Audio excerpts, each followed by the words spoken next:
I still remember the night everything changed. The night silence broke my life into pieces I could never gather again. My name does not matter anymore, because the woman I was before that night no longer exists.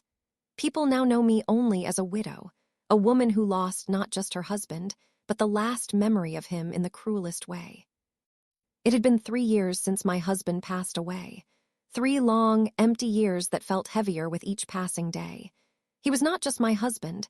He was my home, my peace, my only support in this world. After he died, the house we built together became too quiet, too cold. Every corner carried his memory, every wall whispered his name. I lived alone in that house, holding on to whatever pieces of him I had left. Among all those memories, one thing meant more to me than anything else: his wristwatch. It was not expensive in the eyes of the world.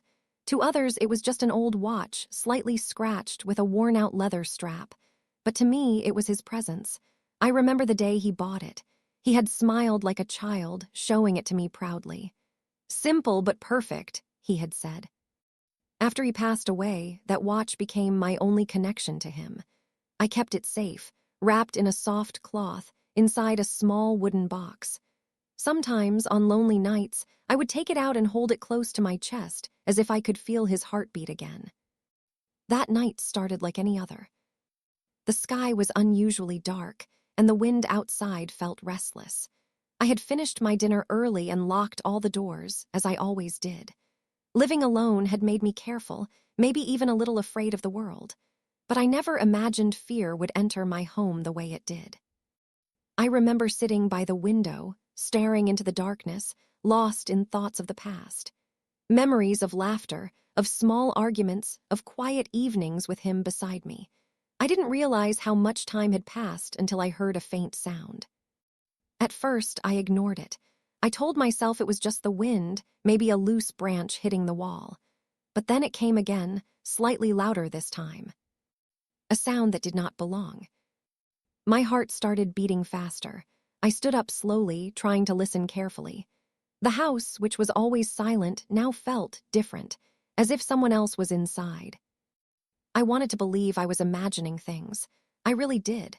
But deep inside, I knew something was wrong. Then I heard it clearly. Footsteps. Soft, careful, but real. My hands began to shake. I felt a cold wave of fear run through my body. I didn't know what to do. My mind stopped working, my thoughts scattered. I stood there, frozen, listening as the footsteps moved closer. I wanted to scream, but no sound came out.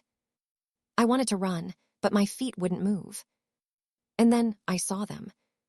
2 shadows, slowly appearing in the hallway. They were inside my house. For a moment, time stopped. I couldn't breathe, couldn't think. All I could do was stare as the reality hit me. They were thieves. One of them noticed me immediately. His eyes locked onto mine, and in that moment I felt something break inside me. Not just fear, but helplessness. "Stay quiet," he said in a low, cold voice. I nodded without even realizing it. Tears had already started forming in my eyes. They began searching the house, opening drawers, throwing things aside, taking whatever they found valuable. Jewelry, money, small electronics, everything. My home, the place that held my memories, was being torn apart in front of me. And I could do nothing. I stood there like a shadow, watching strangers destroy the only life I had left. One of them came closer to me and asked, "Where do you keep your valuables?" His voice was harsh, impatient. I hesitated for a second, but fear took over. I pointed towards the cupboard. I didn't care about money or gold. None of that mattered to me anymore. They took everything. Every single thing. But even then, I didn't realize what was about to happen next, what would truly destroy me. After emptying the cupboard, one of them started looking around more carefully, as if searching for something hidden. His eyes moved across the room until they stopped at a small wooden box on the shelf. My heart dropped. No, not that. He walked towards it slowly, almost casually, and picked it up. "Wait," I whispered, my voice trembling. He ignored me and opened the box. And there it was. My husband's watch. For a moment, everything around me disappeared. The fear, the thieves, the chaos, nothing mattered anymore. All I could see was that watch in his hand. "Please," I said, my voice breaking. "Not that, take anything else. Please, not that." He looked at me, confused, then slightly amused. "It's just a watch," he said. But he didn't understand. It wasn't just a watch. It was my last piece of him. I stepped forward, forgetting my fear for the first time that night. "That's my husband," I said, tears streaming down my face. "He's gone, this is all I have left. Please, I beg you." For a brief moment, there was silence. I hoped maybe he would understand. But I was wrong. He closed his fist around the watch and smiled faintly. "We take everything," he said, and in that moment, something inside me shattered forever. I don't know how long I stood there after he said those words. It felt like the world had stopped, like time itself refused to move forward. My eyes were fixed on his hand, the same hand that now held the only piece of my husband I had left. I could feel my heart breaking in a way I had never felt before. When my husband died, I thought that was the worst pain I could ever experience. But I was wrong. That night taught me something cruel, that losing memories can hurt even more than losing a person. "Please," I said again, my voice weaker this time, almost disappearing into the silence. "You can take everything else. I won't stop you, just leave that, please." My hands were shaking as I moved closer, my fear slowly turning into desperation. I wasn't thinking about my safety anymore. I wasn't thinking about what they could do to me. All I cared about was that watch. One of the thieves looked at me with irritation. "Stay back," he warned. But I couldn't. I took another step forward, tears falling freely now. "You don't understand," I said, my voice trembling with pain. "That's not just a watch, that's my husband. That's all I have left of him." For a moment, the room went quiet again. Even the second thief stopped searching and looked in our direction. There was something strange in the air, like a pause between cruelty and humanity. I held onto that pause with all my hope. But hope can be very fragile. The man holding the watch let out a small, cold laugh. "Everyone says that," he replied. "Everything is important when it's being taken." His words cut deeper than anything else that night. He didn't see my pain. He didn't see my loss. To him, I was just another victim, another house, another story that didn't matter. I shook my head quickly. No, it's not like that, I swear. I don't care about the money, the jewelry, anything. Take it all, just leave that one thing." I could barely breathe as I spoke. My chest felt tight, like something heavy was pressing against it. The second thief walked closer now, glancing at the watch. "It doesn't look valuable," he said. "Old thing." My heart filled with a small, desperate hope again. Maybe he would convince him. "Yes," I said quickly. "It's old, it's not worth anything, please just leave it." But before I could say anything more, the first man slipped the watch into his pocket. Just like that. Gone. "No," the word escaped my lips before I could stop it. It came out broken, weak, almost like a child crying in the dark. I felt my knees weaken. The room started spinning, and I had to hold onto the wall to keep myself from falling. "You can't take that," I said, my voice rising despite my fear. "Please give it back, I'm begging you." I had never begged anyone like that in my life. But grief changes you. It breaks your pride, your strength, your sense of self. He turned towards me, his expression now colder than before. "We already told you," he said. "We take everything." There was no emotion in his voice, no hesitation, no understanding. Just emptiness. Something inside me snapped. I rushed forward without thinking and grabbed his arm. "Please," I cried. "I can't lose that too." For a split second, everything froze again. Then his reaction came. He pushed me away, hard. I wasn't expecting it. My body lost balance, and I fell to the ground, my head hitting the edge of a table. A sharp pain shot through me, but it felt nothing compared to the pain in my heart. I stayed there on the floor, stunned, tears blurring my vision. From that low, helpless position, I watched as they continued to take whatever they wanted. My home was no longer mine. It had become a place of fear, of loss, of broken memories. Drawers were left open, clothes thrown around, things shattered. And in the middle of it all, I lay there broken. I don't know how long it lasted. Maybe minutes, maybe hours. It felt endless. At some point, the sounds began to fade. Their footsteps moved toward the door. I forced myself to look up, my vision still unclear from tears. They were leaving, taking everything with them. But my eyes searched for only one thing. The watch. Please, I whispered one last time, though I knew they wouldn't listen. The man paused at the door for a brief second. My heart jumped, hopping for a miracle. But he didn't turn back. He didn't say anything. And then they were gone. The door closed behind them, leaving the house in complete silence once again. But this silence was different. It was heavier, colder, more painful than anything I had ever felt before. I stayed on the floor for a long time, unable to move. My body felt weak, my mind empty. It was as if everything inside me had been taken along with them. Slowly, I pushed myself up, using the wall for support. Every step felt heavy, like I was carrying an invisible weight. I looked around the house. Everything was a mess. But I didn't care about any of it. Not the broken things, not the stolen valuables. None of it mattered. I walked slowly to the shelf where the wooden box had been. It was still there, open, empty. I reached out with trembling hands and picked it up. It felt lighter now. Too light. Like it had lost its soul. Just like me. I held the empty box close to my chest and finally broke down completely. The tears came harder than before, my body shaking with the weight of everything I had lost. "I'm sorry," I whispered through my sobs. "I couldn't protect it, I couldn't protect you." It felt like I had failed him. Like I had lost him all over again.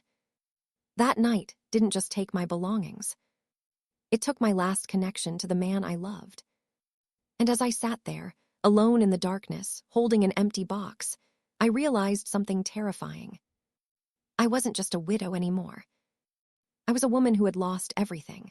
I don't remember when I finally stopped crying that night, or if I ever truly did. The tears slowed down, but the pain never did. It stayed there, deep inside my chest, like something heavy that refused to leave. I sat on the cold floor for a long time, holding that empty wooden box in my hands, staring at it as if the watch might somehow return on its own. The house was silent again, but it was not the peaceful silence I once knew.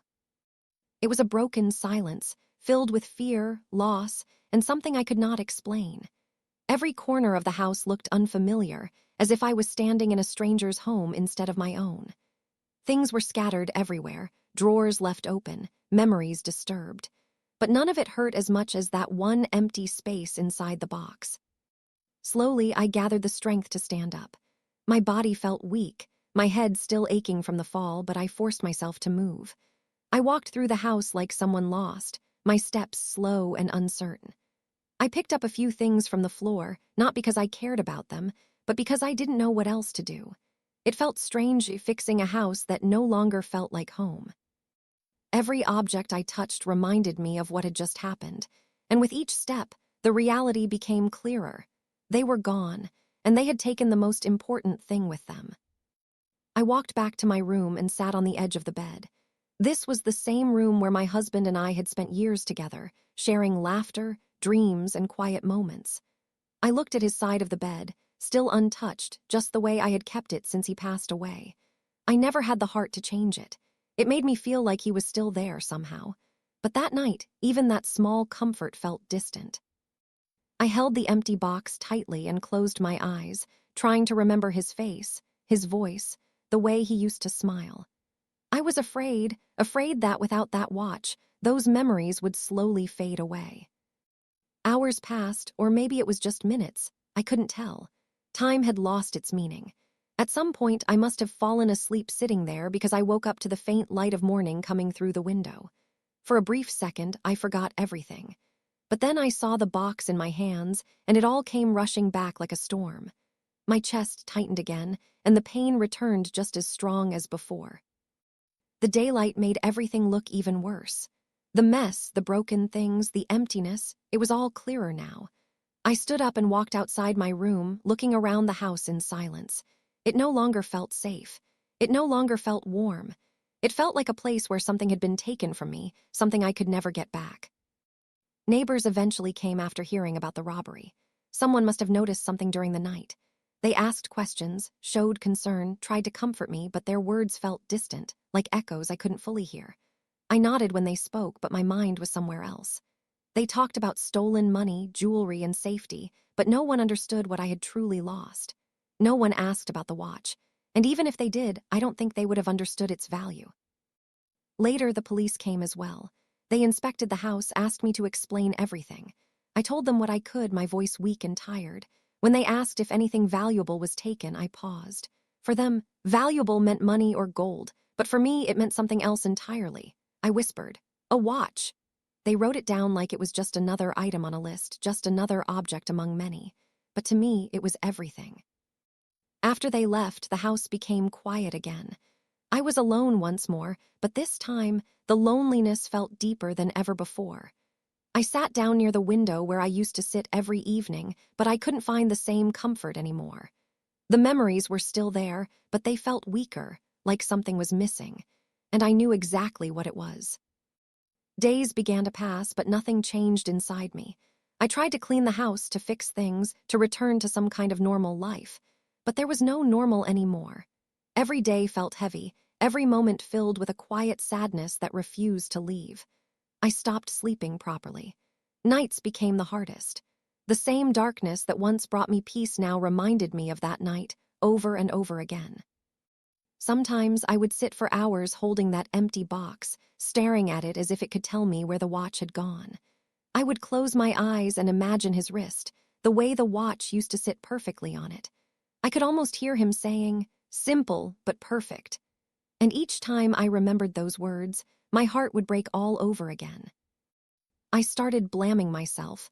Maybe I should have hidden it better. Maybe I should have fought harder. Maybe I should have done something, anything. But deep down, I knew the truth. There was nothing I could have done. Still, that didn't stop the guilt from growing inside me. The house remained standing, the walls still strong, the roof still covering me, but it no longer felt like a home. Because a home is not made of walls and furniture. It is made of memories, of love, of the small things that connect us to the people we have lost. And I had lost the last piece of that connection. That watch was gone. And with it, a part of me was gone too. The days that followed felt heavier than anything I had ever lived through. It wasn't just the loss anymore. It was the emptiness that stayed behind, quietly growing inside me.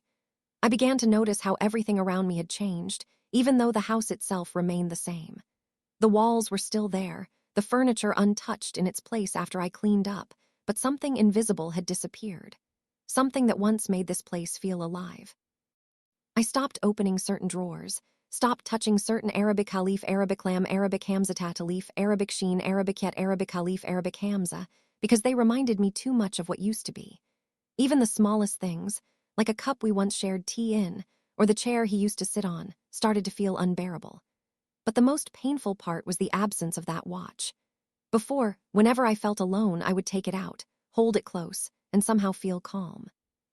It was like holding a piece of him. Now, when loneliness came, I had nothing to hold on to. I tried to keep myself busy.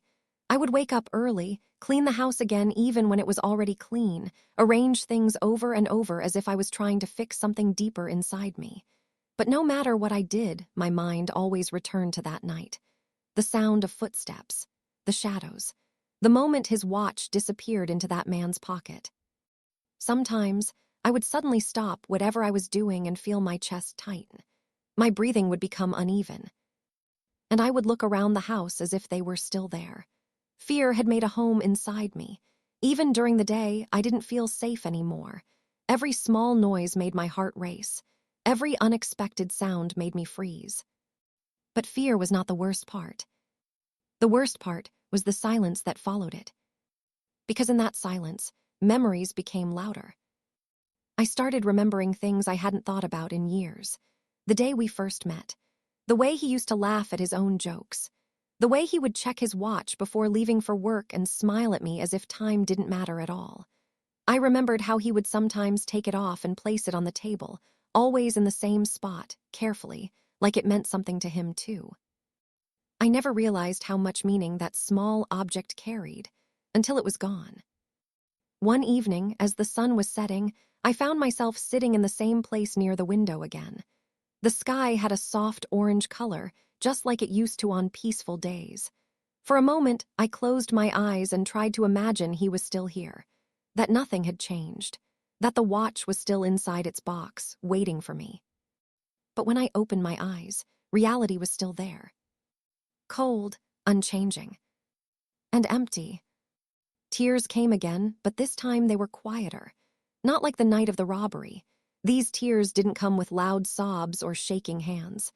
They just fell silently, one after another, as if my heart had grown tired of expressing pain. That night, I did something I hadn't done in a long time.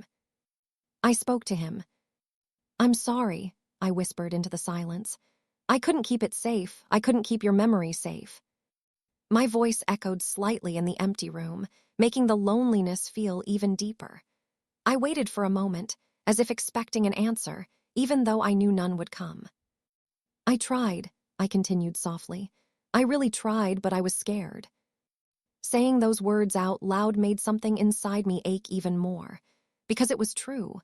I had been scared, and that fear had taken away my courage, my strength, and in the end, the last thing I had of him.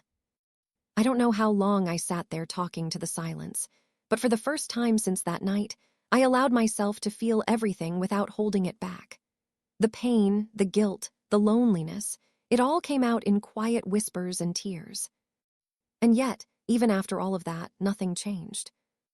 The watch didn't come back. The house didn't feel warmer. The emptiness didn't fade.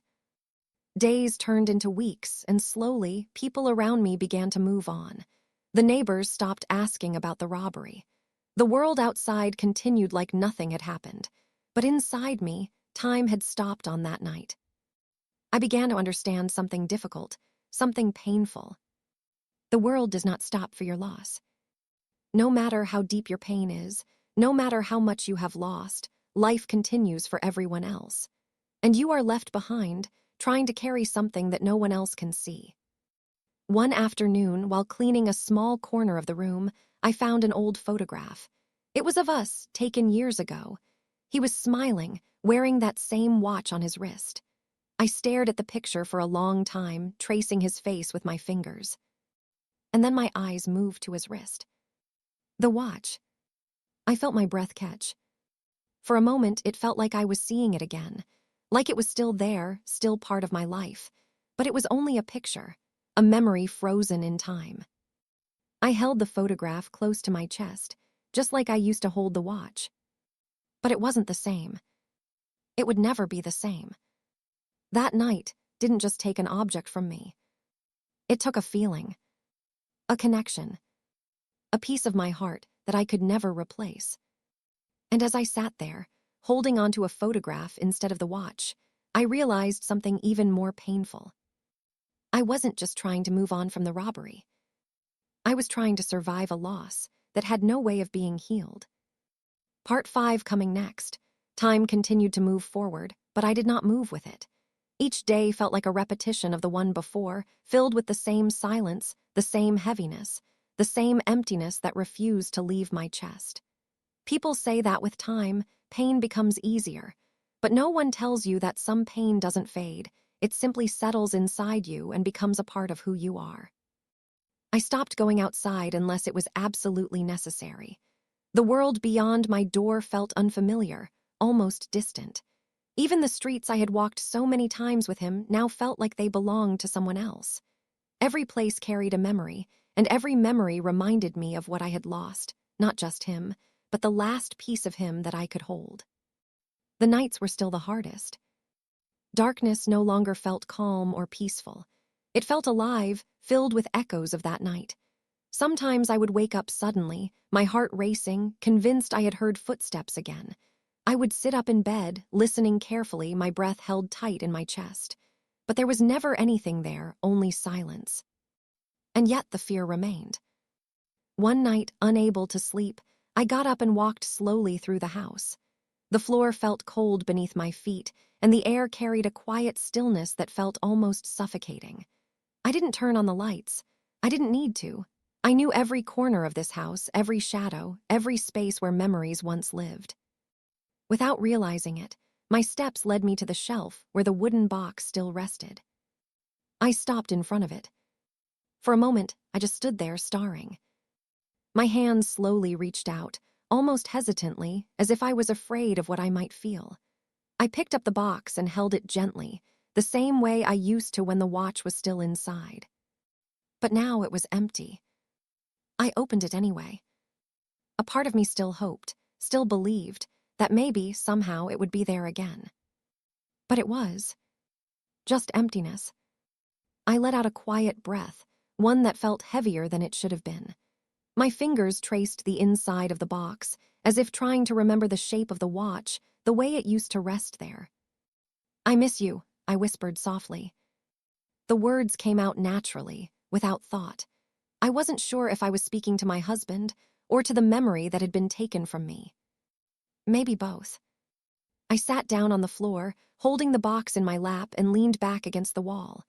My eyes closed slowly, and memories began to fill my mind again, but this time they felt sharper, more vivid. I remembered the small moments, the ordinary days. The way he would come home tired but still smile when he saw me. The way he would loosen his watch and place it beside him before resting. The way he used to say, "Time moves fast, but moments like this should last forever." At the time, I didn't think much about those words. Now they echoed inside me. Because the moments didn't last. And neither did the things that held them. Tears slipped down my face again, but I didn't wipe them away. I had grown used to them. They no longer surprised me. As I sat there, something strange happened. For the first time since that night, I felt anger. It started small, almost unnoticeable. A tight feeling in my chest, a quiet frustration building beneath the sadness. And then it grew. Why did they take it? Why that? They had taken money, jewelry, things that had value in the world. But that watch, it had no value to them. Only to me. And yet, they took it anyway. "They didn't need it," I whispered, my voice shaking slightly. "They didn't need to take that." My grip on the box tightened. For weeks, I had only felt sadness, grief, and fear. But now, something else was rising inside me, something stronger, something that refused to stay quiet. It wasn't just about loss anymore. It was about injustice. They had taken something they could never understand, something that wasn't just an object, but a memory, a connection, a piece of love that had survived even after death. And they had taken it without a second thought. That realization hurt in a different way. A deeper way. I opened my eyes slowly and looked around the house. For so long, I had seen it as a place of loss, a place that reminded me of everything that was gone. But now I saw something else. This house still held memories. Not in objects. Not in things that could be stolen. But in me. In my mind. In my heart. They had taken the watch, but they hadn't taken everything. At least, not completely. That thought didn't remove the pain. It didn't make things better. But it created a small shift inside me, a quiet realization that maybe, just maybe, not everything was lost. Still, the emptiness remained. And the watch was still gone. I looked down at the box one last time before closing it gently. "I won't forget," I whispered. But even as I said those words, I knew the truth. Forgetting wasn't what I feared. Losing the feeling, losing the connection, that was what truly scared me. And as the night grew deeper around me, I sat there in silence once again, holding on to what little I had left, while knowing that a part of me was still missing. After that night, something inside me began to change slowly, even if I didn't fully understand it at first. The sadness was still there, the emptiness still followed me everywhere, but now it was joined by something new, thoughts that would not let me stay still. I started thinking more about what had happened, replaying every moment of that night again and again in my mind. Not just the pain, but the details, the faces, the words, the way they looked at me when I begged them not to take the watch. I realized I had memorized everything. The sound of their footsteps, the coldness in their voices, the way they treated my pain like it meant nothing. It was strange because I used to think time would blur those memories, but instead they had become sharper, clearer, as if my mind refused to let them fade. During the day, I tried to act normal. I would cook small meals, clean the house, sit quietly near the window. But my thoughts were never really in the present. They were always somewhere else, trapped in that night. Sometimes I would suddenly stop what I was doing and just stand still, staring at nothing, as if I was searching for something invisible. People around me noticed the change too. A few neighbors would come sometimes, asking if I was okay, offering kind words. I would nod and smile slightly, but I didn't know how to explain what I was feeling. How do you tell someone that you are grieving not just a person, but a stolen memory, something that cannot be replaced or recovered? So I stayed silent. Silence had become my closest companion. One afternoon, while cleaning again out of habit, I found myself standing in front of the same empty space where the wooden box used to sit. My hand slowly reached out to the shelf, touching the surface as if expecting something to appear. Of course, nothing did. But this time, instead of crying, I just stood there and thought. I began to ask myself questions I had avoided before. What happened to them after they left? Did they sell it? Did they throw it away? Did they even remember it? Or was it just another object to them, something meaningless, already forgotten? The thought made my chest tighten again, but in a different way.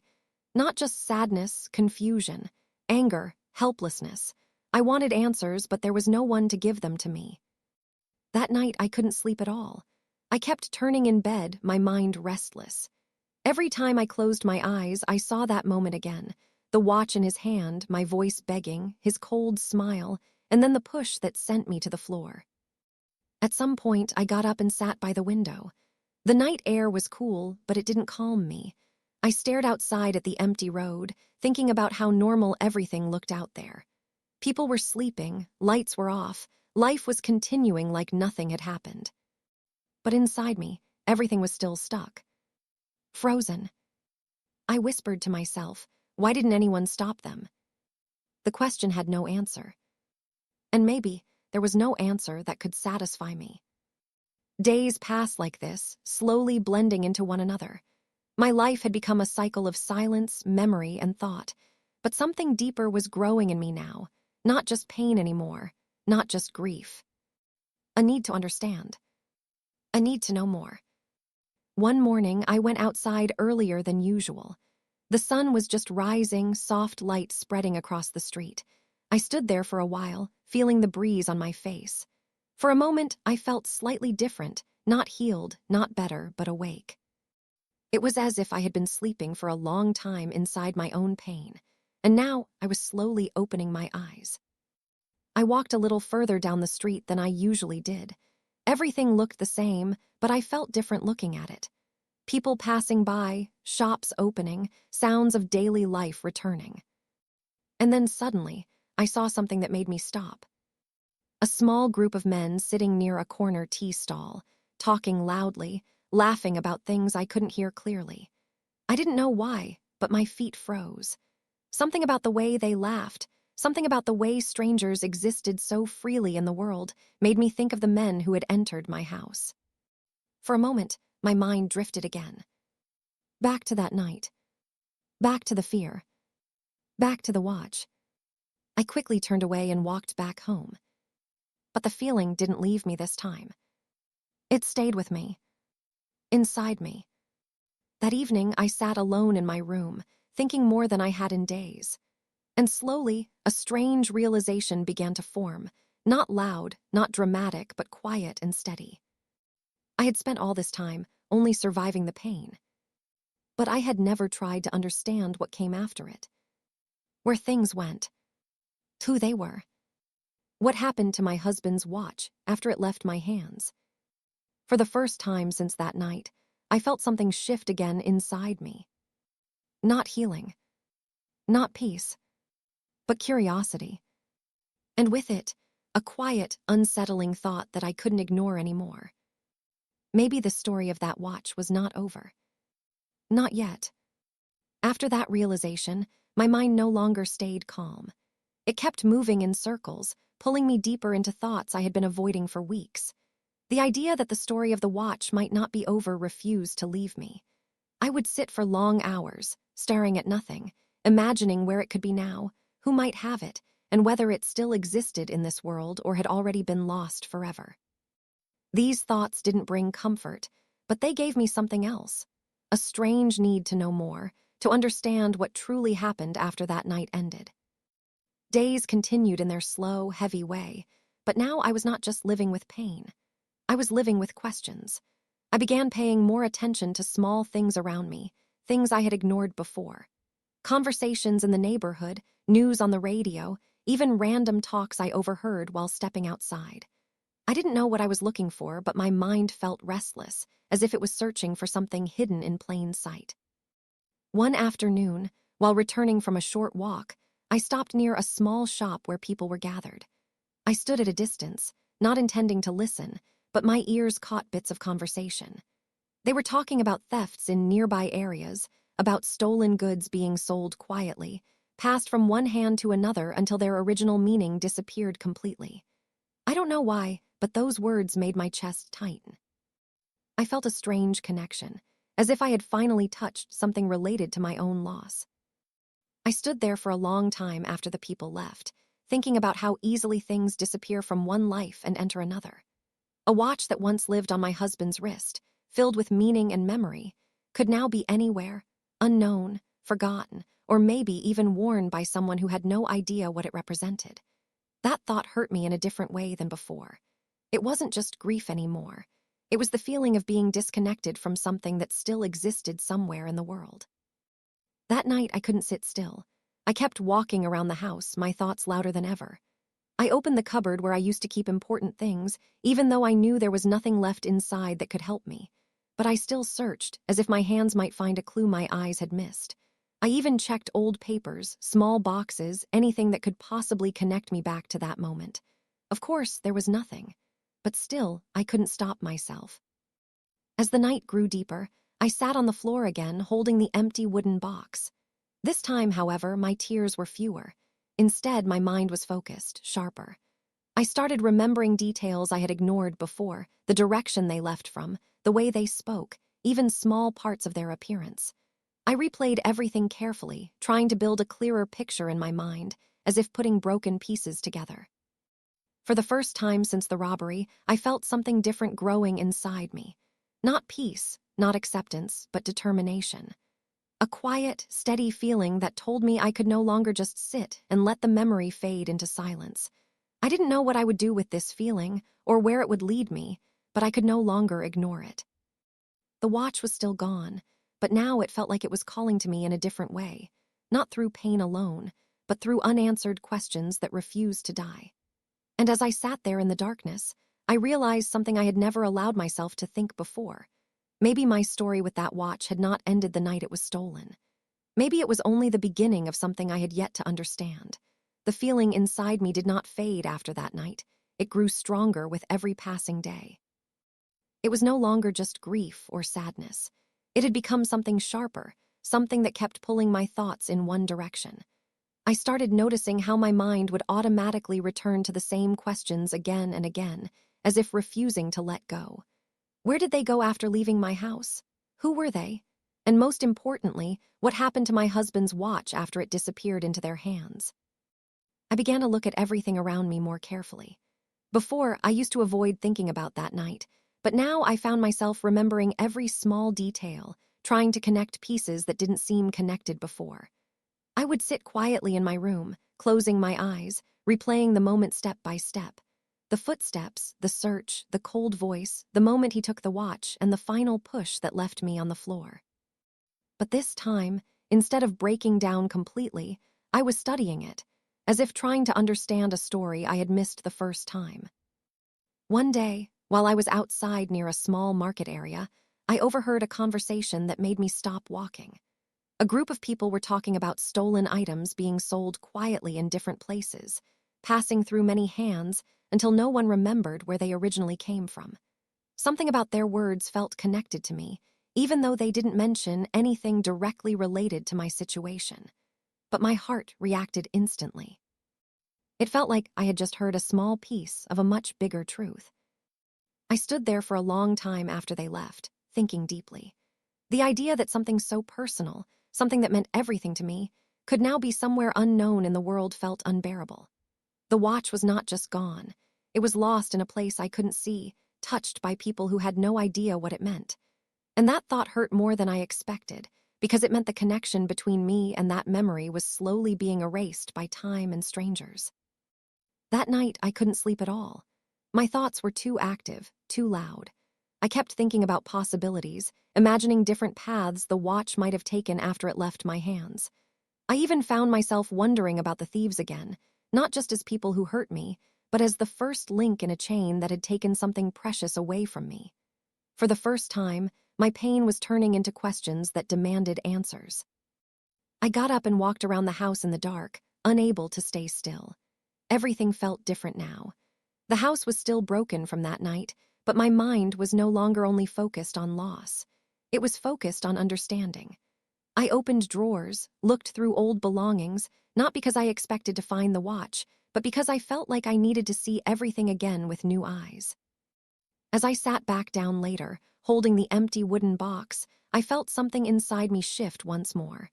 The sadness was still there, but it was no longer the only thing. Beneath it, there was a growing sense of purpose. I didn't know what I would do with it yet, but I could feel it clearly. It was like a small fire that had started quietly in the middle of my pain. For the first time, I began to accept a difficult truth. I could not bring back what was taken. But I could no longer remain silent about it either. The watch had become more than just a memory now. It had become a question that followed me everywhere, refusing to disappear. And as I looked at the empty box in my hands that night, I realized that my journey with it was not ending. It was slowly changing into something I had not expected at all. After that night, my silence was no longer empty. It was filled with thoughts that kept growing louder inside me, even when the world outside remained quiet. I began to feel like I was carrying something heavier than grief now, something closer to awareness, a feeling that I could not ignore anymore. Every time I closed my eyes, I saw not just the robbery, but the path the watch might have taken after it left my house. It was as if my mind refused to let it disappear completely, even if my hands could never reach it again. I started noticing small things in daily life that I had never paid attention to before. Conversations in the streets, people talking about buying and selling items quickly, strangers exchanging things without questions.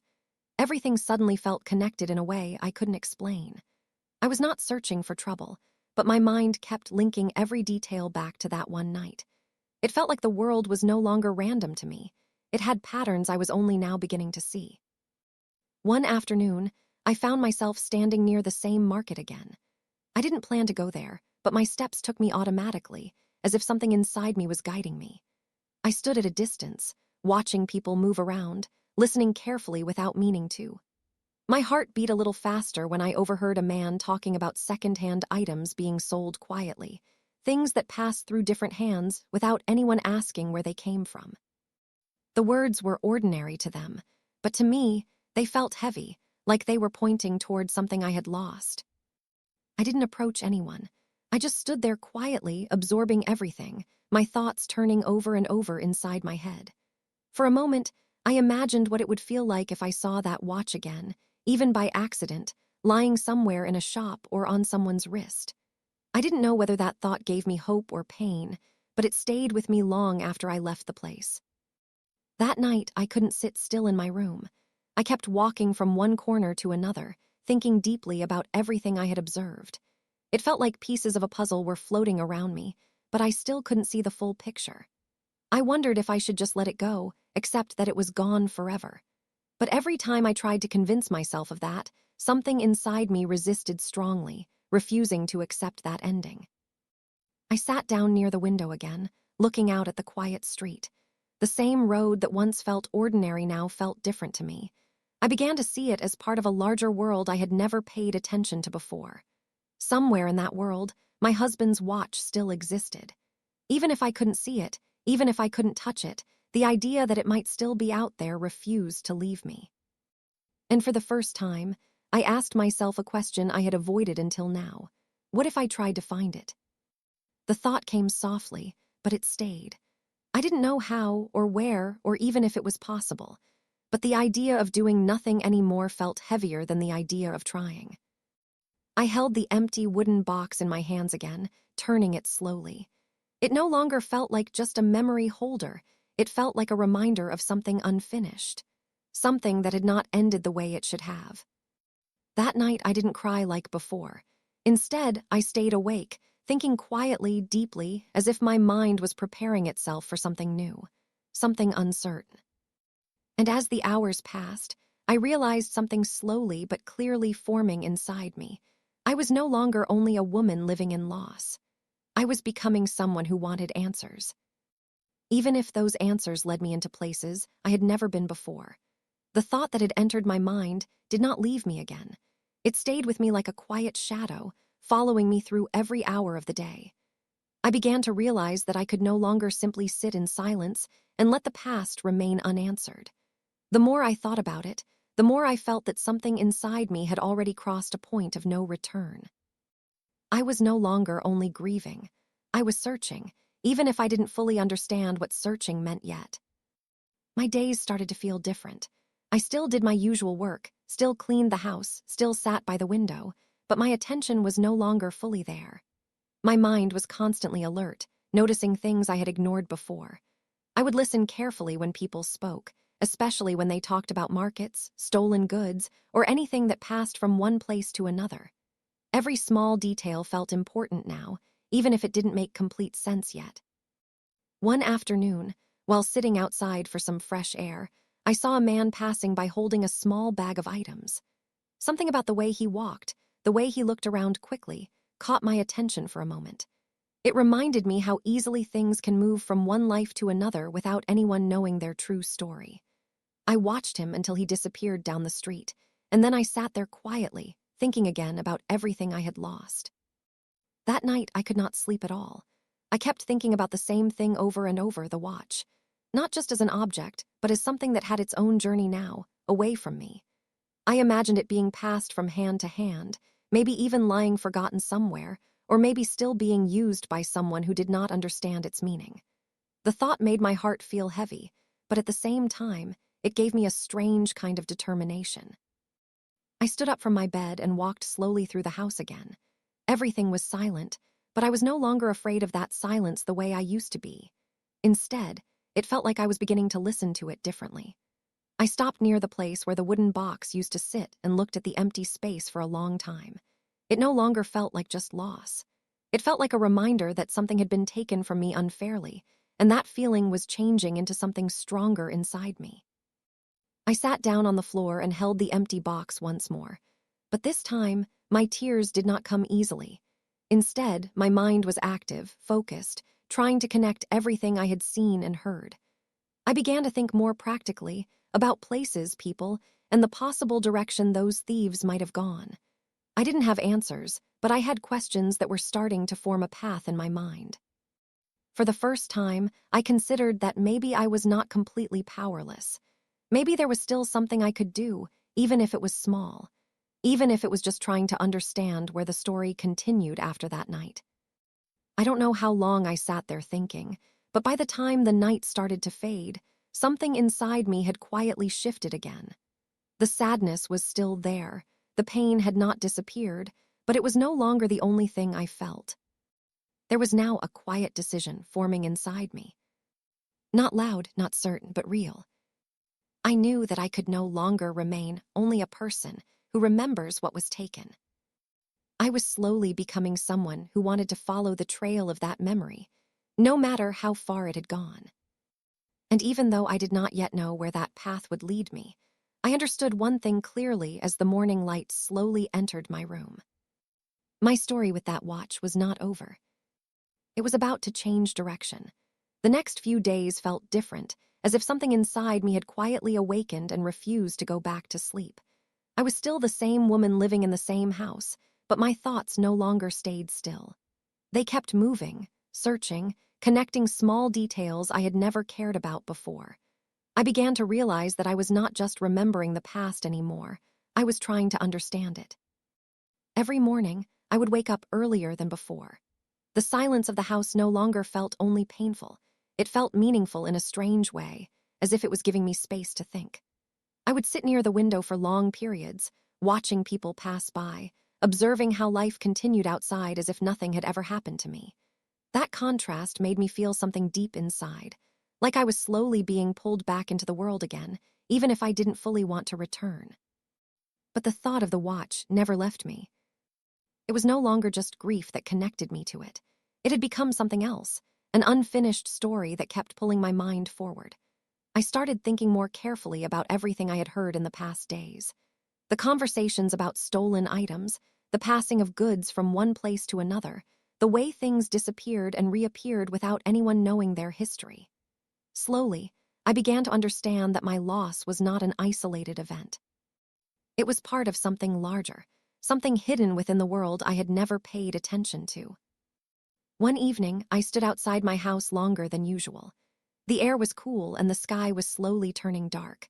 I watched the street carefully, noticing how normal everything looked. People were returning home, shops were closing, and life was continuing without pause. But inside me, there was a growing awareness that somewhere within this normal world, the watch still existed. It might be far away from me, but it was not completely gone from existence. That thought gave me both pain and strength at the same time. Pain, because I could not reach it. Strength, because it meant it still existed somewhere. When I returned inside, I didn't sit down immediately. Instead, I walked slowly through the house, as if I was revisiting every memory with new eyes. The empty spaces no longer felt like just loss. They felt like reminders of something that had been taken unfairly. I stopped near the shelf again, where the wooden box once sat, and placed my hand on the empty surface. For a moment, I closed my eyes and imagined what it would feel like if I ever saw that watch again. But when I opened my eyes, nothing had changed. Still, I didn't feel broken like before. Something inside me had shifted. My sadness had not disappeared, but it was no longer stopping me from thinking forward. Instead of only remembering, I was now questioning. Instead of only crying, I was now observing. It was a small change, but it felt important, like the beginning of a different phase of my life. That night, I sat on my bed for a long time without sleeping. My thoughts kept moving between the past and the present. I kept asking myself the same question again and again. If I truly wanted answers, where would I even begin? I didn't have a clear path. I didn't have evidence or direction. But I had something I never had before: intent. A quiet, growing intention that refused to disappear. As the hours passed, I realized something that made my heart feel both heavy and steady at the same time. I was no longer only living with what had happened to me. I was beginning to live with what I might do about it. And for the first time since that terrible night, I understood that my story was no longer stuck in loss alone. It was slowly moving toward something unknown, something I had not yet stepped into. In the days that followed, I finally accepted the truth I had been avoiding for so long. I could not remain only a silent witness to my own loss anymore. The watch had already been taken from my hands, but the memory of it, the meaning behind it, still lived inside me, and that was something I could not ignore. I began to understand that healing was not just about forgetting pain, but also about finding closure for the things that remained unfinished in the heart. I started living with a quiet determination. My routine did not change much on the outside, but inside me, everything felt different. I would wake up each morning with the same thoughts, but now I no longer felt helpless under them. Instead, I felt aware, more focused, as if I was finally seeing my situation clearly after a long, dark silence. I still missed him deeply, and I still felt the emptiness of that stolen watch, but I was no longer only sitting inside that emptiness. Sometimes I would sit by the window and think about how life had carried that watch away from me into unknown places. It was strange to imagine that something so personal, something that once rested so close to my husband's heartbeat, was now somewhere far beyond my reach. But instead of breaking down like before, I now allowed myself to simply accept that reality existed beyond my control. That acceptance did not remove the pain, but it gave me strength to continue living with it. One evening, as the sky turned dark and the house grew quiet, I sat down in my usual place and looked around slowly. The silence was still there, but it no longer felt like a cage. It felt like space where memories could exist without destroying me. I closed my eyes for a moment and thought of my husband, not only in his absence, but in the life we had shared. For the first time in a long while, those memories brought tears, but not only sadness. There was also warmth in them. I held the empty wooden box in my hands once more. It felt lighter than before, not because it had changed, but because I had. I realized that while the watch had been taken away physically, its meaning had not completely disappeared. It still lived within me, in my memories, in my heart, in the story of my life that no thief could ever fully steal. That night, I made peace with something very important. I understood that I might never see that watch again, and that truth would always hurt in some way. But I also understood that my life could not remain frozen in that moment forever. I had to continue forward, not by forgetting, but by carrying the memory in a way that did not destroy me. As I lay down to sleep, the house felt different. Still quiet, still empty, but no longer unbearable. The pain was still there, but it had changed its shape. It was no longer something that trapped me, it was something I could live with. And in that quiet moment, I finally accepted the truth that had taken me so long to understand. The watch was gone from my hands forever. But the love and memories it represented would remain with me for the rest of my life. And that, in its own way, was something no thief could ever take away.